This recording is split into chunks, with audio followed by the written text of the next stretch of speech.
AP, come get him. I'm not in pajamas. Hey guys. Our kids are being crazy. They all went nuts as soon as we said we're going live. So. Yep, it's been a wild afternoon all the way around. Wow. All right, so what are we going to talk about tonight? We are going to talk about reaching 1,000. Yay! At the end of our video, we're going to do a drawing. So I've got our names here.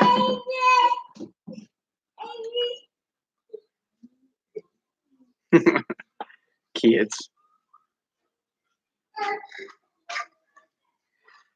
So I've got all the names in here. We're going to draw 2 names at the end. And I said we're going to talk about your chicken fence. Permaculture chickens. What else are we going to talk about? What did we put on here? I think we put permaculture chickens and raised beds. We talked about the raised beds. Our new raised beds. So we decided to go ahead and get the raised beds cleaned out. We had a little video on the tomatoes yesterday, taking those out, but we took the we cleaned those out, got all the stuff out of there, turned around and put all the scraps either in compost or with the chickens or with the pigs, so that way we wouldn't have waste, so they could clean it up, compost the rest of the stems and also the fruit that was bad on it. And then we took one more bed. Misty had a carrot bed that she's done several videos on. She got it. We took everything out of all it. Well, we got all the seeds off of it already. So then we just had the stems and some old carrots and stuff like that. So we took it out, gave it to the chickens. So we prepped 3 fall beds basically for fall and winter. We're not sure what we're going to put there. We come back and put peat moss, hay. That the cats really loved. I know, I had to kick them out today and put some fencing over it. I don't know what it's actually called, like the mesh netting over it, because the cats, I went out this afternoon to check on everything and they were in there scratching around. I was like, oh no, you didn't. So I what is that called? It's like a plastic netting. And it's like a plastic chicken wire, really. That's all what it is. So anyway, I put that on, and that helps keep the cats out. Feet. So of course I don't want that to be their litter bed. So not where our food is going. Yeah, and so we put peat moss. Hey guys, how are y'all? We put peat moss, and then we mixed manure back in there with it, and then we had a little compost that we put in there as well. Hey, she's on Country Farms. So we mixed all that up. When things are thick, the best thing, I don't know if y'all use it, but we love peat moss. We buy organic peat moss and mix with it, and it helps everything be more crumbly and fine.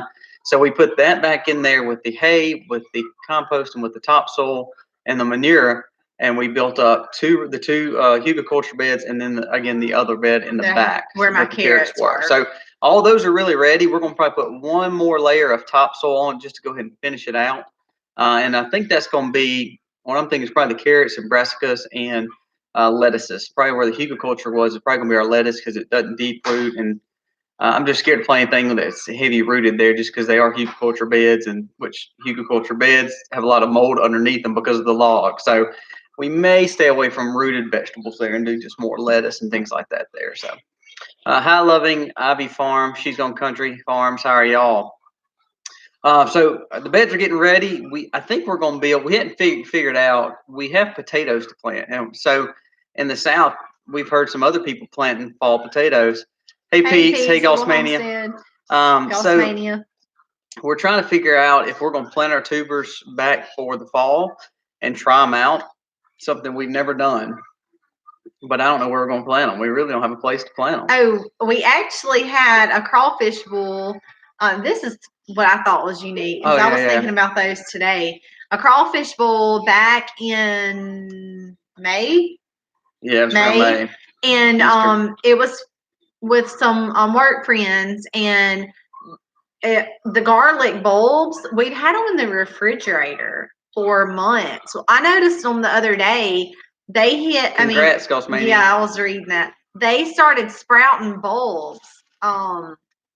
Little shoots out of the top. So we were so excited about that. I got those out of the refrigerator and put them in the laundry room, and we're going to plant those, and I am so excited about that. So that's the little garlic cloves that have sprouted, and those are just ones we bought from the grocery store. So I'm curious to know if they're going to be hardy once we plant them. Most places would tell you. I mean, most situations in our area, I think that even though like a cold spring, everything is planted kind of February, March in most areas, would probably work again in October, November here. So we're really thinking about doing tubers again for potatoes, doing the onion cloves and also the garlic cloves, and just transplanting them into the greenhouse if need be. But we've never done it. We're going to try it. I mean, and for y'all that are just jumping on, we're doing our giveaway tonight, but we haven't done that yet. I have a bowl with all of the names of everybody that has commented on our giveaway video. Some of y'all, I wrote your names are in here, so yay, we'll do that in a little while. One of my daughters wants to pick, so we're gonna let her pick in a little while. Hey, Diana at Justice Acres. And yeah, Gossmania, it's very exciting. It's like once you get over that first goal, it's like kind of a relief. So we're super excited about that. Hey, Grammy Karen. Hey, Our Cabin in the Woods. Looks like everybody's trying to get on now. So, yeah. So anyways, we'll do the giveaway in just a little bit. Again, we talked about the fall prep for our raised beds, and of course, we've discussed the garden. We finally got all the panels down and all the T-posts moved. We got the permaculture chicken setup done. We actually got the wood to build our two chicken tractors. We're going to build a chicken tractor for the grass, and then we're going to build a kind of like the chickshaw that Justin Rose uses for the permacultural chickens. That's going to be in the garden. This will be new to us. I mean, not that we've watched other people do it, but we've never actually done it ourselves. So this will be new for us, but you know, we're excited about the benefits we're going to get from it. So. Right. We're trying not to hurt our rows. Basically, we're going to go with the no-till method for the majority part of our garden, other than where our corn is, because we're going to have some winter grass, ryegrass, clover, some cover crop all planted there. So we will have to till that back in. Hey, Carly. Hey, Carly. So basically, we'll till that back in. Look, Carly. Oh, you are wearing her shirt, aren't you? Basically, so we'll till that back in, but all the rest of it, we're going to leave the row. So when the permaculture chickens get there, we can't let them stay too long. We just want them to till up what they can, but not hurt our rows. So we've got to watch that. But we're excited. We've just never tried the moving of the chickens too much. We have 30 chickens, and they stay in there. I know. Thank you for the hat and shirts, Carly. Yeah, I messaged her last night and told her thanks. Yeah. So anyways, we're excited about that. You know, we have about 30 chickens. We've had chickens for years, and we've done some free ranging. It didn't work well in this area, so I think doing this movable coop where we can close it is going to be a really good addition to our garden spot. So I'm excited about that. Hey, Faith Haven Farms, thanks for coming on. And I will say quickly, because you know we try to be about you know, for some of y'all that don't know other people, which most of everybody in here knows everybody, but Carly is Colby's brother, and they live in sister. And they live in Alabama, and they own their own business. So that's what shirt I was showing a while ago. I was wearing. So they own their own business there in Alabama, and she gave us some hats and some shirts. So I've been supporting you guys today, wearing my shirt. And you made a video in it too, didn't you? I did. Yeah. I made peanut butter balls today. Made a video. Y'all need to try these peanut butter balls. We're doing a video. It will come out Friday because tomorrow's 3 Minute Thursday. So it'll come out Friday, but they're the bomb. Me and Aiden eat them like crazy. They're really good. They're kids healthy. Love them, and they're very, very healthy. Yeah, they're very, very healthy. So, and they're made with all things that you can be organic with. So we really, really like those. So hey Reed. So anyways, we've got the we're prepping. We got to figure out. We've got a few more spots for the raised beds that we have to prep, but we're waiting on the rest of the kind of spring and summer to finish up. So we'll have to prep a few more of those. Tuscaloosa area, McClendon. Yeah. Let's see. I just read a comment that I wanted to read out loud about the chickens. Garden Makeover said, I let my chickens out for the first time today. They stayed close to their pens. We had an instance where we were trying to get our roosters. Our roosters were overbreeding our hens, so we kicked them out. It wasn't very long though, because the fence guy come along and took them home to make chicken noodle soup. They went to freezer camp. But anyway, when we kicked them out, they did too. They stayed right around, where they knew that they had gotten, that's where we fed them. So they didn't venture off very far at all. My biggest thing always had been with letting my chickens out were in the years ago is they always wanted to come up on the porch and poop on the porch and scratch in the beds. And I just was like, I ain't doing that. So the thing too with free ranging for us, when we just let them go out without any pen, they come back fine. Our problem was they put their smell all the way around the yard, and that's what brought up foxes, wolves, skunks, predators, dogs, just whatever. So we this way they'll be able to free range a little bit more, but also still in a confined area. So we're excited about that, and we're gonna try it out and see how it goes. We got the whole fences up, but I got to build. I think Friday I'm gonna try to build the chickshaw basically that goes in there, so we'll be able to move them. And our cabin in the woods, they don't make shirts and hats. They just gave us a shirt and hat. I'm not sure exactly what Chris does. They're a crane company. Basically. A crane, right. I was going to say some kind of rig, but I didn't know what kind of rig. Their name is JC Rigging, so. Yeah. So they don't actually make hats and shirts. They just sent us some hats and shirts. So if y'all are in that area and you need crane work, I'm sure that Chris and Carly can help you out. For us though, when we did the permaculture chickens next to the silage tarps, the only thing that we're trying to figure out is there's a spot between them, and I think what we're going to do next to our fall cucumbers, I think what we're going to do is disc that up, and I don't know if we're going to silage tarp that or put cover crop in. It's just about 5 or 6 rows, and really that was the heart of our garden last year. That's where they did the best. It was it was where the peas did the best, or the butter beans did the best, excuse me. Our cucumbers now look amazing. Yeah, they're doing great. We planted some after our first harvest, and they look amazing. Yeah, but we used to see that lots of buds and lots of little ones. They're just not ready yet. Thought for me, what we learned was we used a cucumber that was not native here for the first round, and they flopped. They just were not used to our temperature. They were set. They could be in zone 8, but they were not a zone 8 cucumber. We got maybe 2 or 3 off of a whole row. And then the other set that we planted, we had some that we just accidentally dropped by the pig pen, and we've gotten more off of that one plant than we did the whole row of the other. She's gone Country Farms. You have a squash bug problem. You need to, I don't know if you use DE. D is great for it, but also use BT. Yeah, that's BT what I was gonna say. You can spray it on it, or you can actually inject it into the. That's right. You can inject it right into the main stem. With a syringe. Now we've never done that before. We've never had squash bugs like that. I have seen people that have drawn it up in a syringe and injected it in. BT is all natural. It's something you can pick up at any co-op.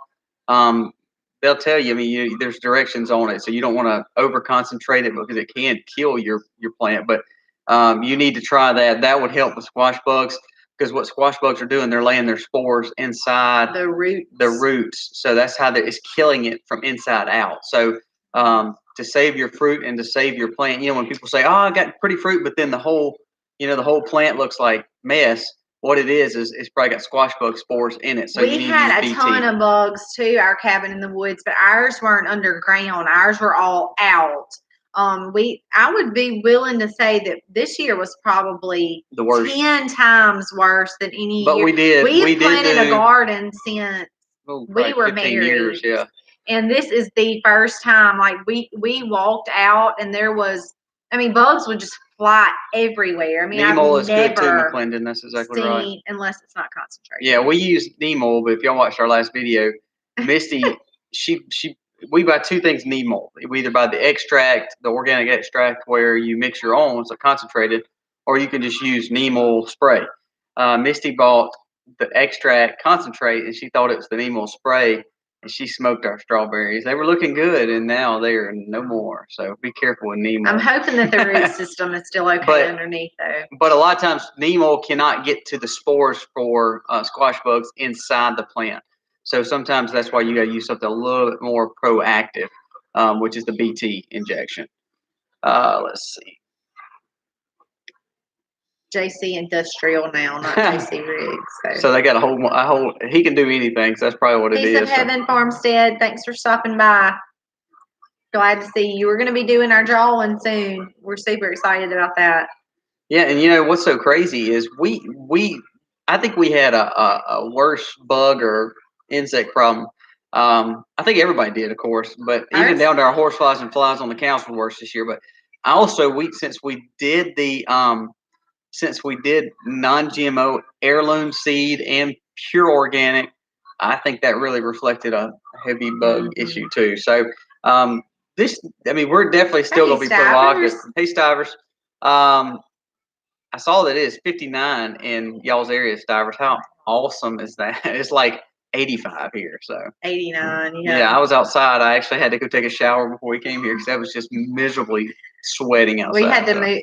Colby had to move the cows and stuff like that. So I think the bugs were terrible this year, but I do think that we could be a little bit more proactive and watch what we're doing on the part of just since we have if we're doing non-GMO heirloom seeds, you don't have a defense to it. So that's what we overplanted. Hey, did anybody see my pictures on Instagram today? Which one did you put on? Yes, leaf-footed stink bugs. Yeah. That was that Gossmania, which y'all are a little bit south under us. So yes, that's what we were battling. The leaf-footed stink bugs. They're like these huge, vicious-looking little monsters. I would take my girls' flip-flops and just smash them when I would see them. If you could get them off quick, it wasn't that bad. Yeah, we did. We had a lot of aphids too. We did a lot of aphids. So the large red ones, you're exactly right. Mid 70s, low 70s here in Ohio. I just wish we at least had that. Oh, that's amazing, Crystal Creek. Said, don't enter me in the drawing. I need to let someone else win. I've won the last 3 giveaways. That's amazing. You need to pass your luck to me because I never win anything. I signed up for like 20 things this weekend at an expo and didn't win anything. Was a gun and that was all kind of stuff. Guns, knives. The gun was a cooler. Hey, Belinda Van Dam. That's another local person. It was It is very hot in Brookhaven. Yes. But I never win anything, Crystal Creek. I need to get your luck. Yeah, we had our wildlife expo was here Thursday, Friday, and Saturday. I couldn't remember exactly what days.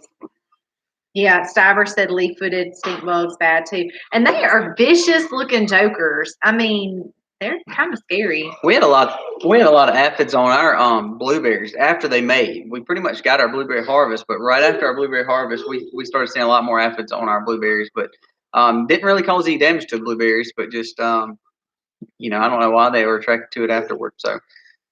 On the Instagram post I was going to tell y'all about, we have a bed of asparagus that has like blown up. I posted a picture of my asparagus that were on there. They have like really exploded. So they're like 1.5 years old. I started those from seed. Do you remember that? That's been a long time ago. It was a long. You really gotta want to grow asparagus. But the cool thing is, they have done so well. I mean, like they have tolerated droughts. They have tolerated freezing.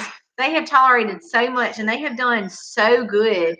So they're really hardy. They're big bush plants almost, and the spears come out. Yeah, I have lots of spears coming up. So hey, plain speaker. In 1.5 years, they'll be ready to harvest. So I'm super excited about that. That they've really done well in there. Yeah, they already do, but they tell you what I've researched is don't harvest until your 3rd year. Like we're gonna have stuff that we could get at 2 years, but I might steal one. Not to do that. I love asparagus. But anyway, yeah, so they're really hardy, they're really easy. We planted those from seeds, and I kept them in my greenhouse for a year. They're supposed to be in pots for a year. So I did that, and then this past spring, we put them in the ground, the real early spring. So I put them in the ground, and they've been there since. And then so the first year will come and go. That'll be 2 years. They will make but you don't want to harvest until the 3rd year. So I think that's pretty cool. They've done good. And our peppers, we've got amazing pepper. Our peppers are doing amazing. We've got several different varieties. And most of the ones are from the seeds that I got last year. We bought plants last year. Sustainable seeds. We bought the plants last year, and I cut them open, got the seeds, then dehydrated them. And then I have a little peppered shelf meal, a grinder meal, and I put the dehydrated peppers in there and ground them up. And now I've stored them in a container, and Colby eats them on everything. I'm not crazy about a lot of spice. I like dry peppers more than like just cut up, sauteed or anything. So that's really a blessing for me, because that was kind of my goal. That has been my main goal, is to be able to make plants from plants. Y'all have heard me talk about that. So the pepper picture that I put was actually the plants from the seeds that I got last year. But I will tell you, if you're messing with them, that night I messed with them. It was probably around lunch or so. Do you remember what I did? You put it in your eye or something, didn't you? Yeah. Like, that was at lunch, and we used Castile soap. And thanks, Little Mountain Life. I guess it's not strong enough to like totally strip your hands, because it's an oil-based soap. She was messing with cayenne and habanero pepper. So yeah, I was taking the seeds out. So anyway, but it was like super late that night, so I didn't even have it on my mind. But y'all, I was taking my contacts out, and I lit my eye on fire. So if you use Castile soap and you're planning on messing with peppers, make sure you use some type of stronger soap, because like I said, Castile is basically just a blend of oils. So that didn't really strip my hands. We don't have any hard soap in the house, so it's hard for us to wash. But either we make it or either we use Castile. So I did. I put that in my eye to get my contact out, and that was not cool.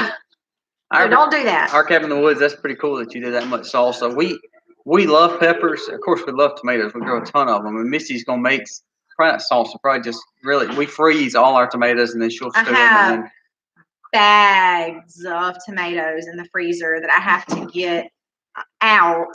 But I've been trying to do it. Creek. Thanks, Little Mountain Life. I've been trying to do it over time. So yeah, we had spaghetti tonight. Yeah, that was all fire. From our tomatoes, I made spaghetti sauce. So that's the way we like to eat peppers, though, and really tomatoes too. I love tomatoes. It takes a lot, though, doesn't it, Gossmania? Like, it kind of blows my mind how much tomatoes. Well, our kids really. I mean, we like salsa. I love it, but my kids, or even Misty, they'll dip and let everything come off the salsa and just use the liquid. So we waste most of everything else in there: the onions, garlic, and tomatoes. I can't just do like raw onions. Like, his dad can just eat an onion, and I'm like, I can't do that either.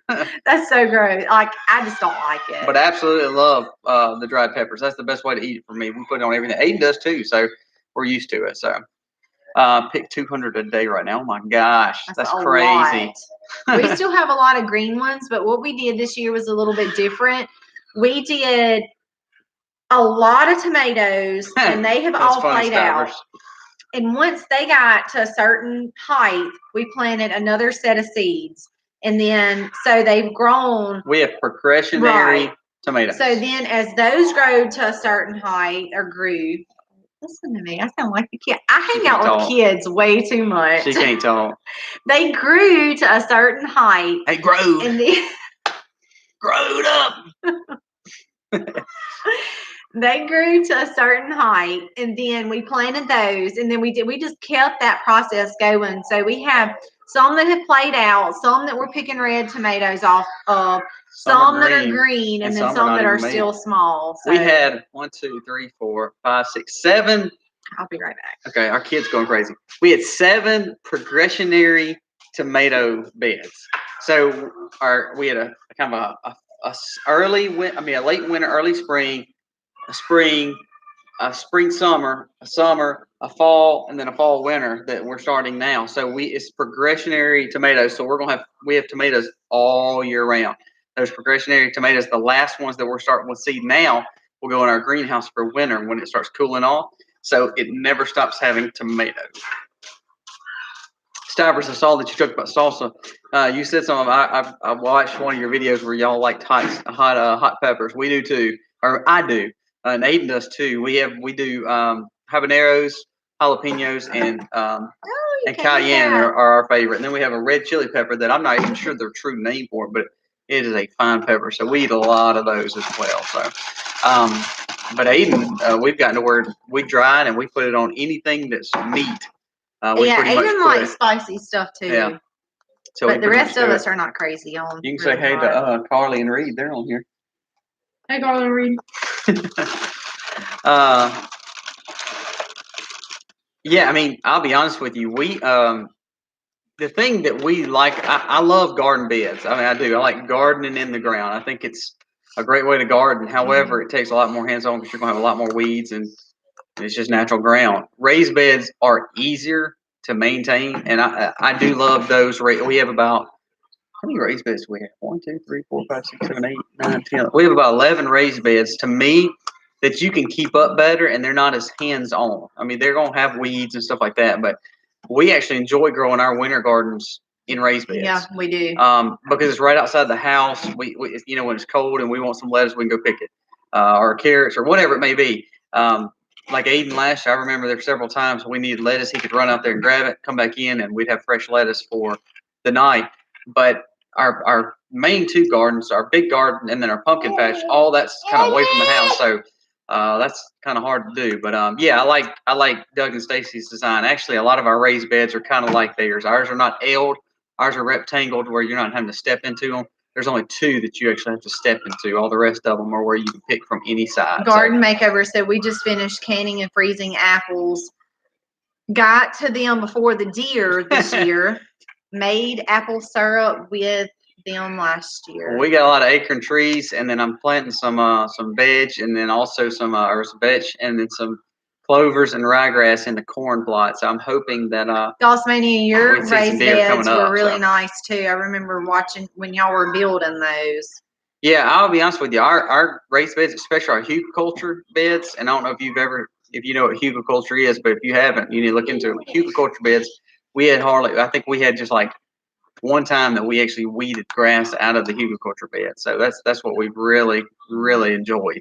It's hard to do hugelkultur because they got to be so deep, but we did manage to do 2 hugelkultur beds, and that's where our main tomato harvest was this year.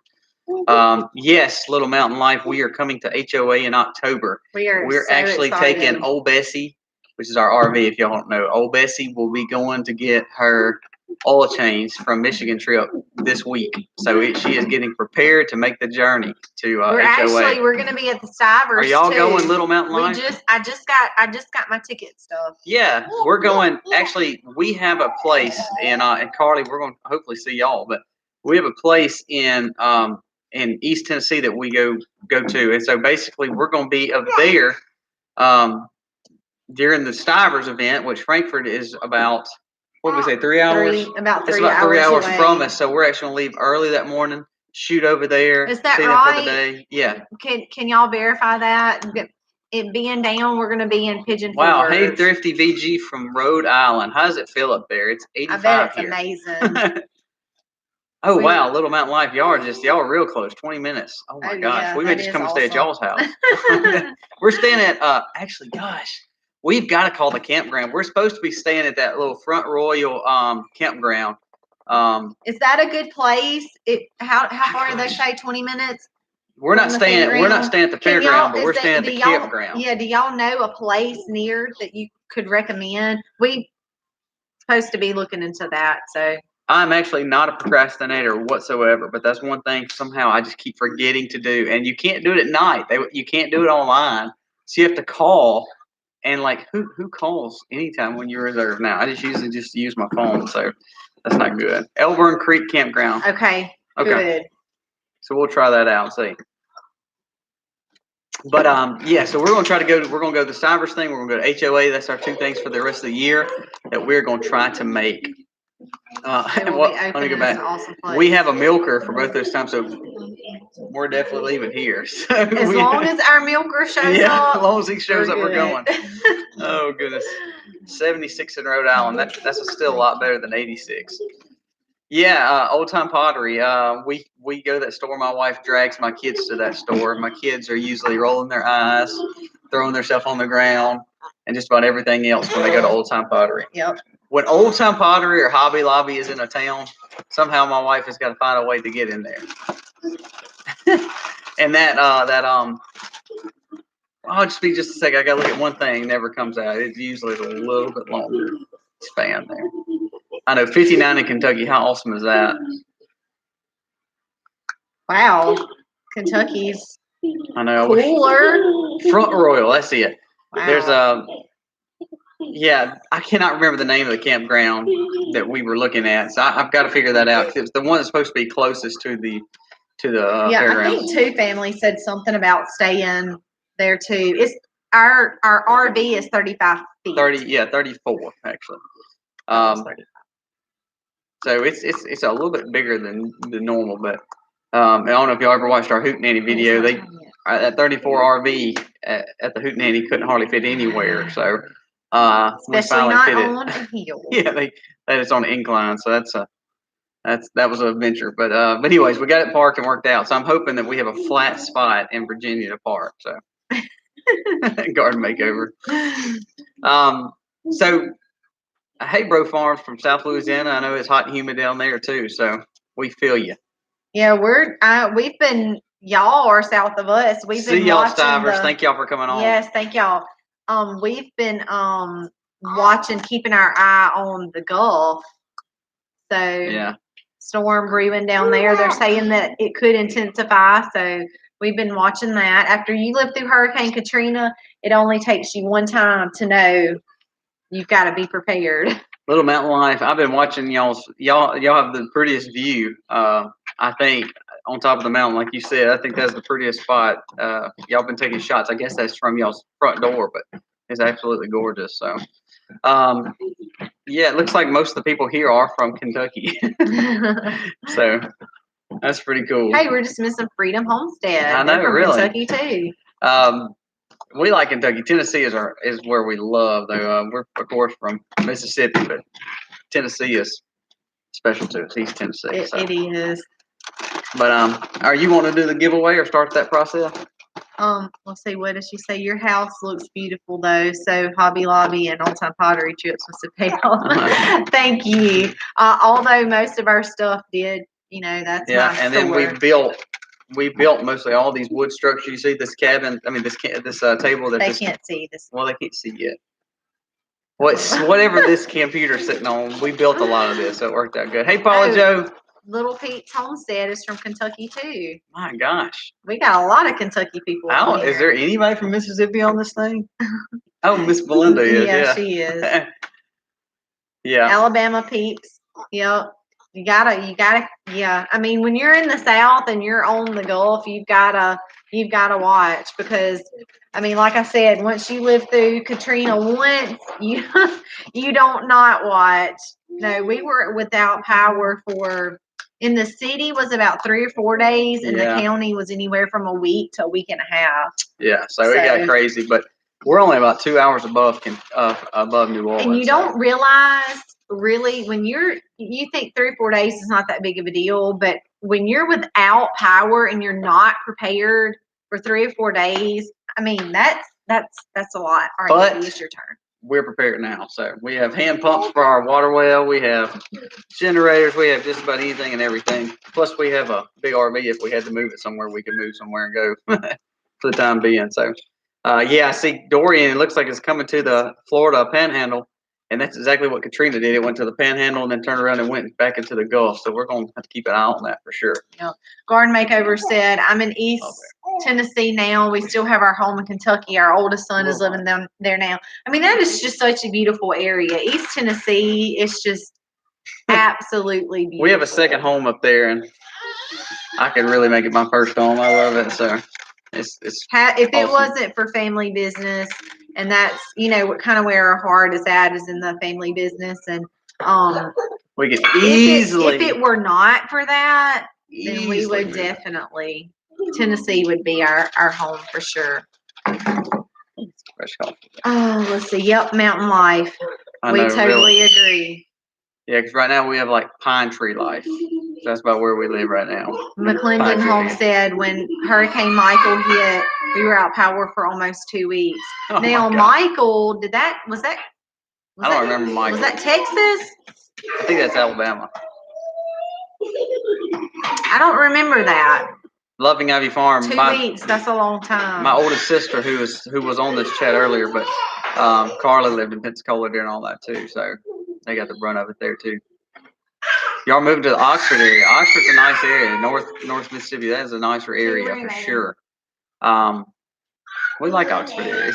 That's really the only thing nice. Once you pass in Jackson and Madison area, before you get to Memphis, Oxford's one of the only nicer areas. McClendon, where are y'all?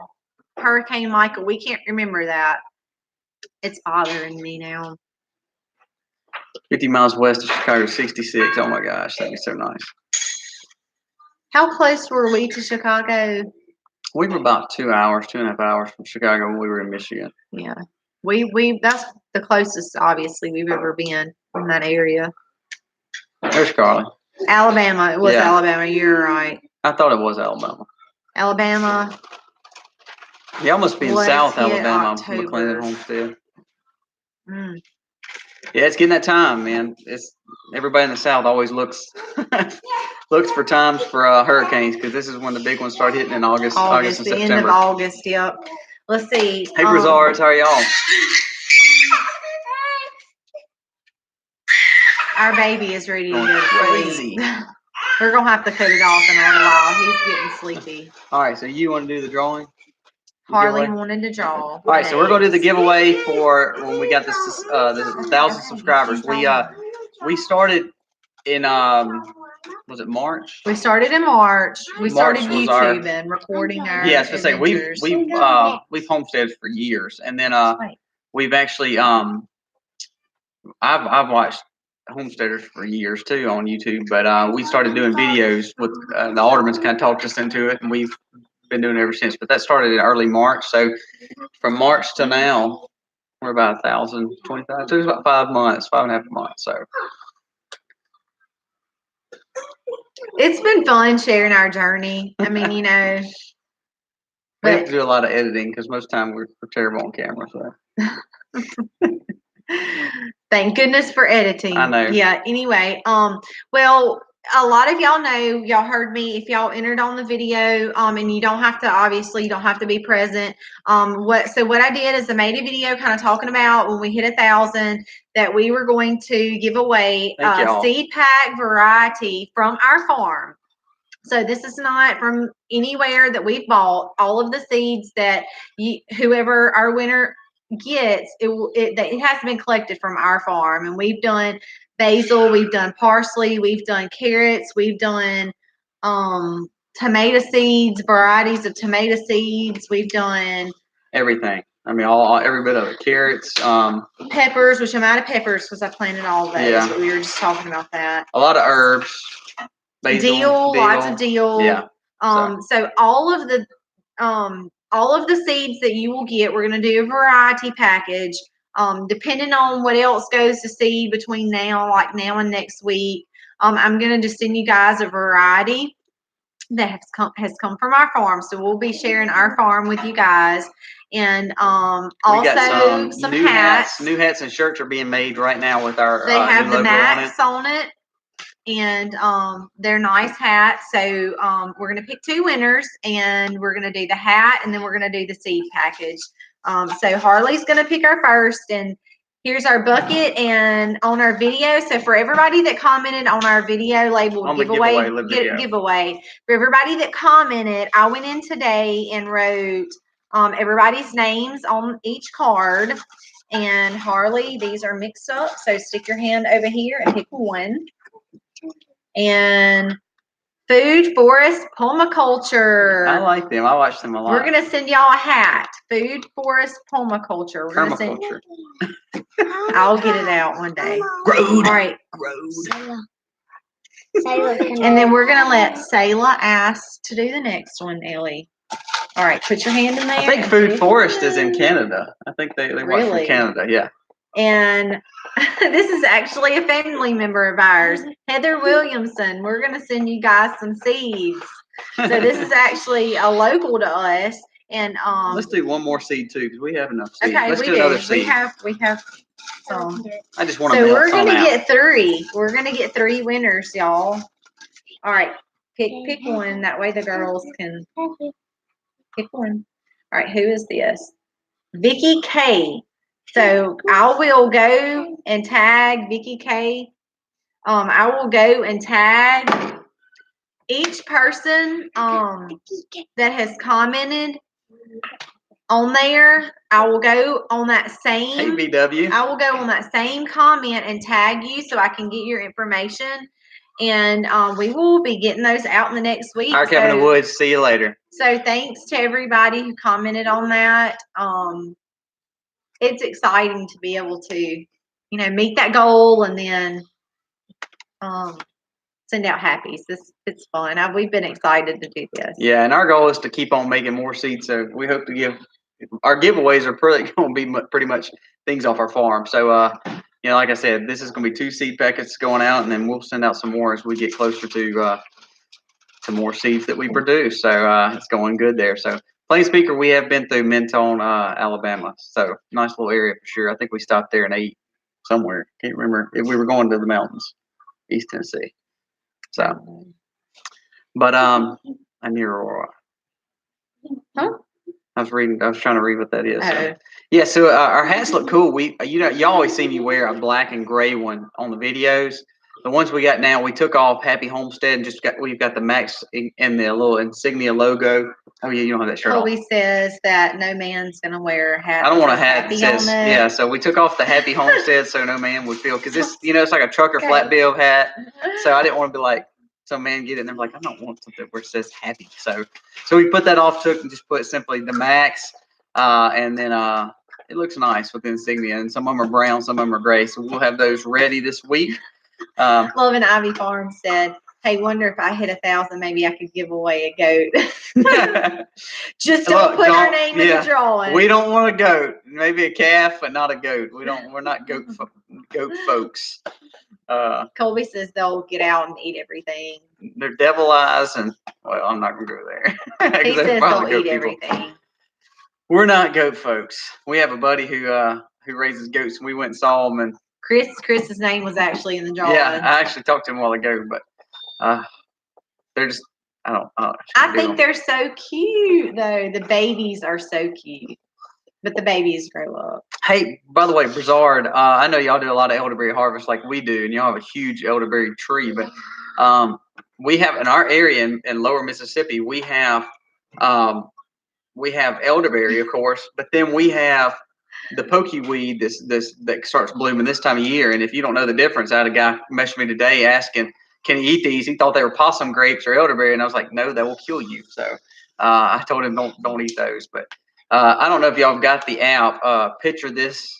Yeah, that's a pretty cool little app. Y'all need to download that app. It's called Picture This. Now, we know what an elderberry looks like, but if you ever doubt a plant or if something can be ate or be edible, take a picture of it. Oh my gosh. And it tells you about the plant, and if you it tells you a percentage of what they. It's awesome, isn't it, Paula Joe? I think it's the coolest thing. Yeah, and it won't give you like 100%, but it'll tell you like based on the leaves and flowers, it'll give you like a percentage. Kim Winkler, we'll have to try that. We need to try giving away a dried elderberry. This year we froze ours. All of mine, but I do want to dehydrate some. I'm in the process of trying to find a reasonably priced dehydrator that has shelves like an Excalibur brand, but they can be kind of expensive. So the ones that we have are like the stackables, and the stackables have to have holes because it dries from the bottom up. So you can't have flat shelves or solid shelves. It's really you for herbs and jerky more than anything. You have to have the holes in there so that the heat can ventilate. So I didn't do those because they would have all fallen through. But I've been looking for a dehydrator that is fairly reasonably priced. We have two, but we're looking for a trade one, like Misty said. Like that's got the solid surface. More of an oven. It looks like a convection oven. Right. And I have like a a little small one, but I would be scared the temperature would get too high. And I mean, I've had some people ask me, can I dry my herbs in the oven, and can I, different things like that. And the answer is yes and no. I mean, if you put them in the oven, yes, it's going to dry them. Now, my setting the lowest that my setting will go is 170. So that's too warm. So that's too hot to where it's going to damage some of the properties of your whatever you're drying. So I don't want to do that. Now I guess you could. There's also something called the paper bag method. If y'all are not familiar with that, a brown paper bag where you can put your herbs in a brown paper bag and tie it up and throw it like in the trunk of your car. Just don't do garlic, onions. It will not smell very great. You can hang them upside down in your house. They just take a long time to dry. Yeah, but the thing with, like, in the summer, if you harvest parsley and you want to tie it up and put it in a brown paper bag and put it in the trunk of your car, the heat from that is going to act as a dehydrator itself, and it's going to speed it up. So within like a few days versus hanging it in your house, which can take weeks. Yeah. Gulfsmania, Bro, and Brazars, we have elderberry everywhere in wet areas, creeks, absolutely. We make a lot of elderberry syrup. Actually, this time of year, we've actually went through 2 quarts already, and we'll get heavier on that during flu season. Yeah. Kim Winkler, thank you. We are happy to be there and happy to hope we keep on growing on to 2000. So. And speaking of elderberries, I actually have a video out. I just did my elderberry syrup, and I've been making this for several years now. Now we're making I've always bought my elderberries. But so this year was the first year that I've made elderberry syrup with the berries that we actually picked. So that was pretty cool. But elderberries, honey, cinnamon, cloves, ginger, and ginger root, and that's as easy as it gets, y'all. Now we do make packed. And in the video, I read off to you guys about how packed full of good stuff it is. Loving Ivy Farms, we've never tried the vine peach. That's pretty neat. I've never heard of that. This year, 2019, was sustainable seeds that we always try to put an initiative or goals. We're goal oriented. We write lists. So this year our goal was to have sustainable seed and learn a little bit more about fruit, and we did that. But I've never heard of the vine peach. We did have peaches this year. I wonder if that would work in our area. Someone made jelly out of pokeberries. Oh my gosh, yeah. I don't know. I don't know how smart that was, because pokeberries are bad for you. The only thing I've ever heard anybody do with pokeberries is they'll die. Everyone was telling her that they were poison and asked, huh? I don't know. That's a little dangerous for me. I'd probably stay away from those. I've never heard anybody doing that. Now, I've heard on pokeberries what they'll do is they'll dye stuff with it. It's a good dye that people use to dye their clothing or dye whatever they wanted to dye. But I've never heard anybody using pokeberry for anything else other than that. Now, people use, of course, elderberry and then possum grapes. Possum grapes looks a lot like pokeberries, but they cluster up a little bit more and bind down. So I don't know. I've never tried that. So are you going full year? Okay, BW. I have pulled all my spring honey. I'm fixing to pull all fall honey in October. I actually can pull another 10 gallons right now. We have about 35 frames that I've just looked at and could pull them. Now we're coming out of dearth, and now we have goldenrod that's starting to bloom. So I know they're bringing in new honey now. So instead of me interrupting them to pull those 35 frames out, I'm actually just putting extra boxes on. So my fall harvest should probably be around 25 to 30 gallons, maybe even more. Also, mite control. We don't have mice here. We do. Let me go back. We're organic with bees as much as we can. Bees cannot be fully organic because they're flying to get stuff 2, 3, 4, 5 miles out. But with mite control, if we see a need for it, there's an organic treatment that Man Lake does. It's a varroa mite treatment. People say that you can put it in there during honey flow. It's cardboard soaked in the stuff, and I know you've probably seen it.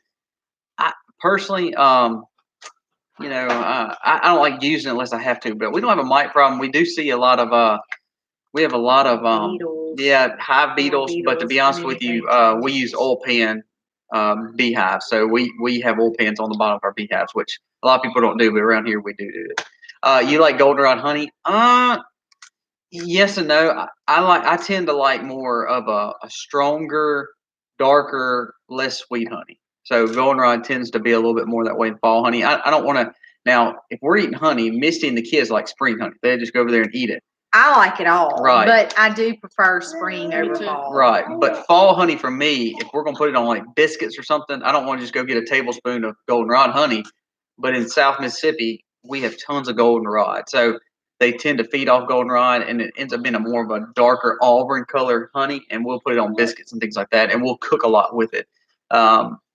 It's supposed to be more nutritious and easier to cook with. I don't know. Possum grapes edible? I Yes. have no idea. Well, possum grapes, we do possum grapes. The only thing we've ever seen with possum grapes is you need to cook them down and make jams or jellies out of it, or do kind of like you do elderberry. Elderberry is not good. That you can't eat elderberry raw because of the toxins, so you have to cook it down. Possum grapes are almost the same way. A lot of people here make jelly out of it or jam, so it is good.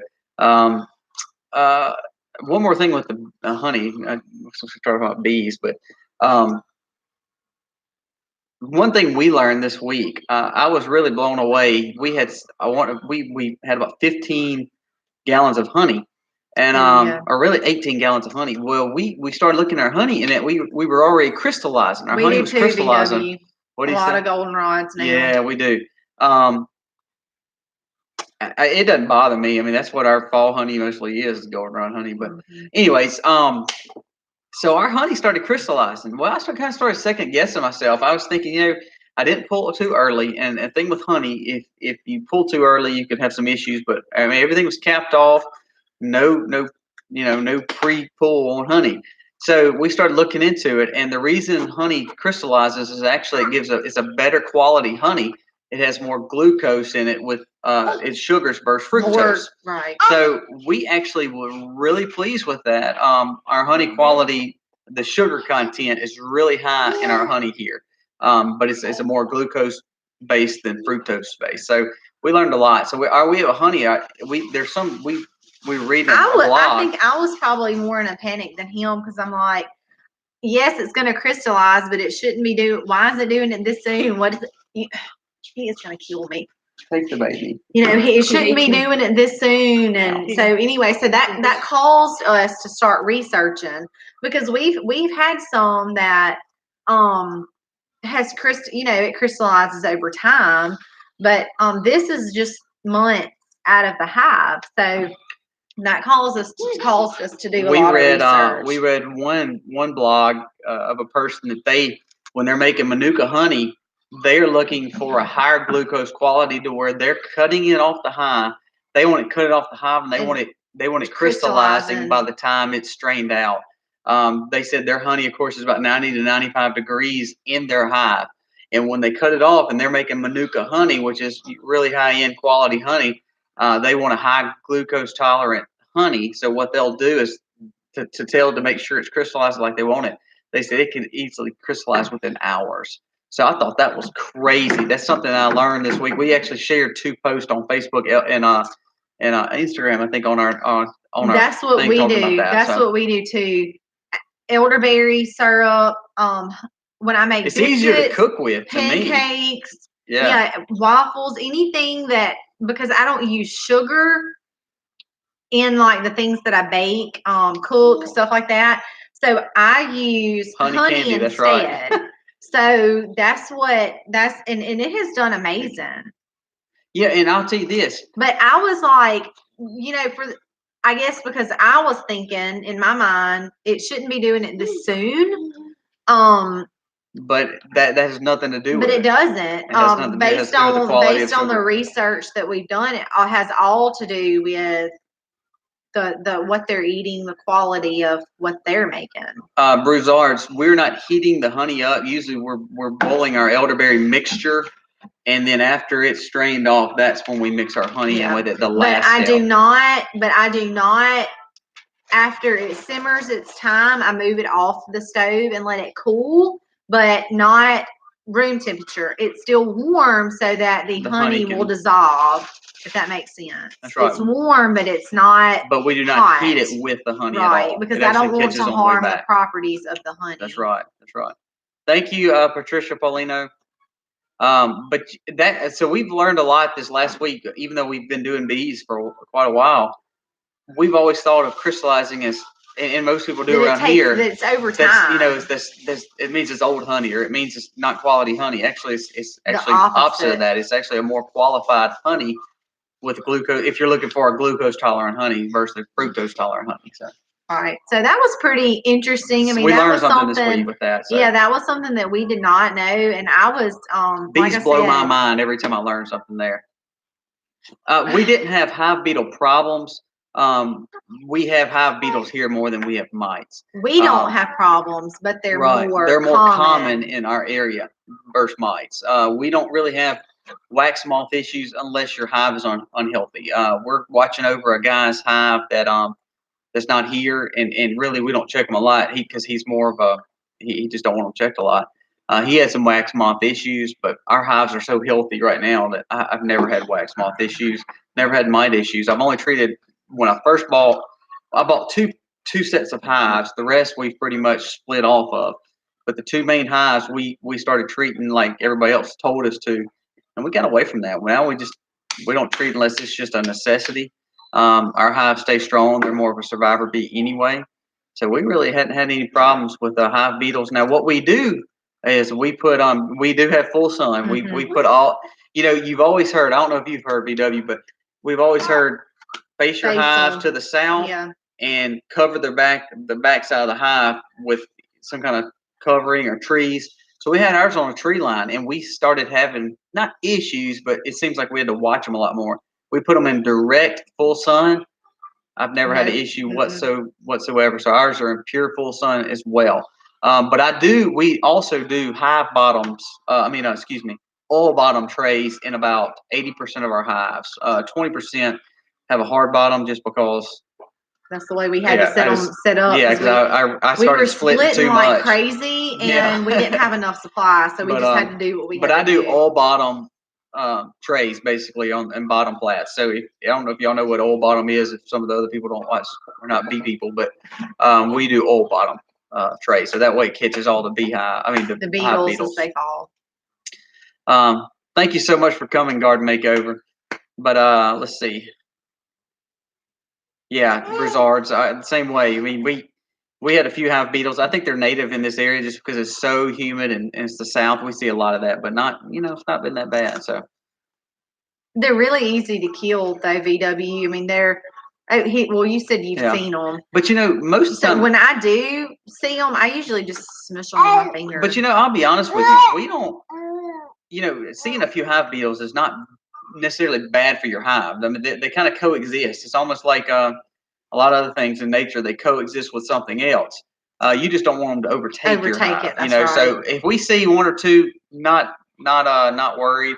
If we see like 10 or 15, then that's a sign that we need to figure out something. But we've never had that problem in our personal hive. So the old bottoms. Are you not using old bottom pans? Or am I saying that wrong? I don't know.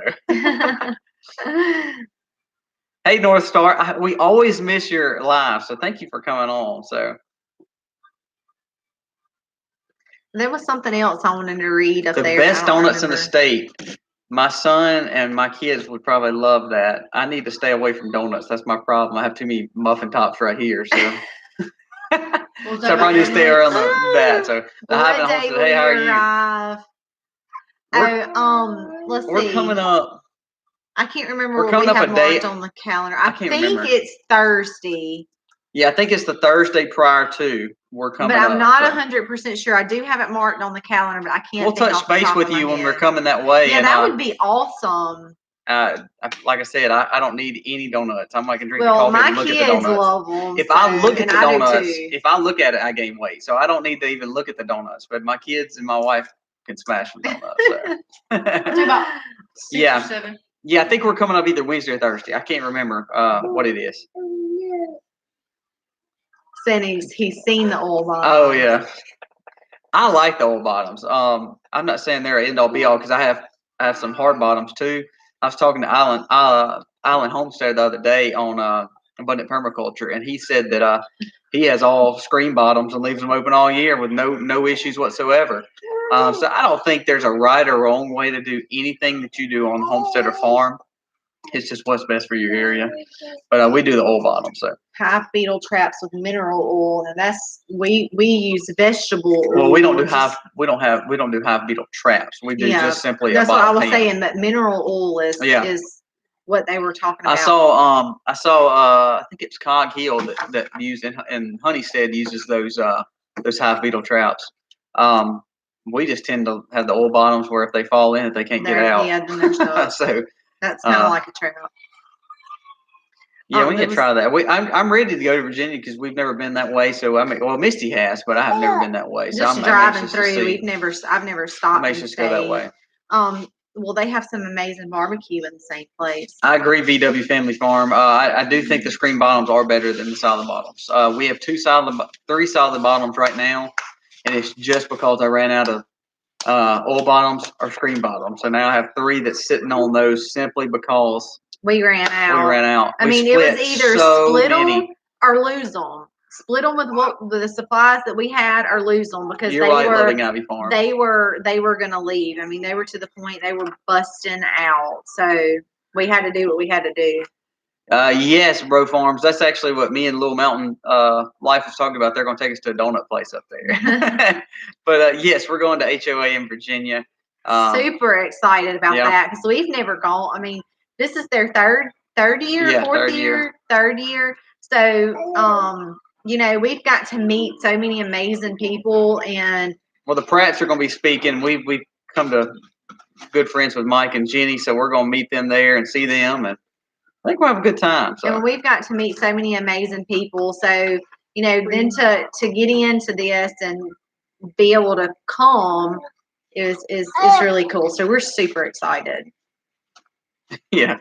North Star, you're right. I laugh because, our 3-Minute Thursdays and a lot of the things we do, we've learned or picked up from other people, but everybody's got their own nick or nat and how they do something. And at BW, you probably had the same experience, but I'll ask somebody something about an apiary or bees because I'm always fascinated with bees and I'm always trying to learn something. And I'll get 15 different answers from 15 different people. So, and then none of them are wrong, but it's just what works for them. That's right. It's what works for them. And it's the same way with prepping soil for guards or whatever. Everybody's got their own opinion, and none of them are wrong. It's just how we do it. That's why I love YouTube. I really do, because you pick up on things that you know how to do, and then you learn how somebody else is doing it, and you're thinking, hey, that could be better, or that could be great for my soul, or not great for my soul. So it really is. But then you try it, and you find out what works best for you. Thank you, Heirloom Permaculture. And you're exactly right, the Having Homestead. It's a way versus the way. And to me, that's what a good teacher is someone that just says, hey, I'm going to show you the way I do it, but it's not the only way to do it. I think that's what's cool. We're trying to learn. We have 3 different ways that we raise our chickens that we're bearing down on to learn. However, it doesn't mean that that's the only ways to do it. That we're actually trying to figure out what's the best way, so then we can figure that out and utilize it only. Same with our garden. We're prepping our soil 3 different ways to learn the best way. So, yeah, interesting for you. Yeah, see, North Star, when we came to the Hootenanny, we were blown away at the way the farms are done there and the homesteads are done there versus how they're done here. So I think that's cool too. So. It's definitely been amazing to us just to be able to watch so many different people and pick up the way one person does it this way and one person does it that way. And then thanks, Little Mountain Life. We may use one tip from this person and one tip from another person and do a whole nother